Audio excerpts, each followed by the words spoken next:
گندم کے نقصان دہ کیڑے، پرندے، چوہے اور ان کا انسداد۔ ہیلیکوورپا اسپیشیز امریکن سنڈی۔ بالغ پروانے بھورے رنگ کے ہوتے ہیں، اگلے پروں پر سیاہ دھبے ہوتے ہیں۔ سنڈی جسامت میں بڑی اور سبز بھورے رنگ کی ہوتی ہے۔ سنڈی کے طرفین میں لمبائی کے رخ 2 لکیریں ہوتی ہیں۔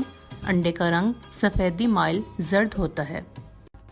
اس کا حملہ کپاس کے علاقوں میں ہوتا ہے۔ سنڈیاں نومبر دسمبر میں گندم کے شگوفوں کو کھاتی ہیں۔ مارچ اپریل میں یہ سنڈیاں سٹوں پر حملہ آور ہوتی ہیں اور دانوں کو کھاتی ہیں۔ انسداد۔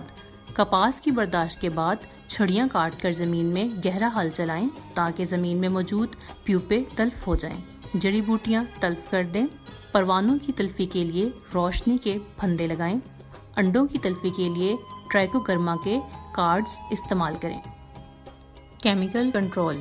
سنتھیٹک انسیکٹیسائڈز کے اندر آرگینو فاسفیٹ، سنتھیٹک پائروتھرائڈز اور بایو ریشنل کمپاؤنڈ اس کیڑے کے خلاف مفید ثابت ہوئے ہیں۔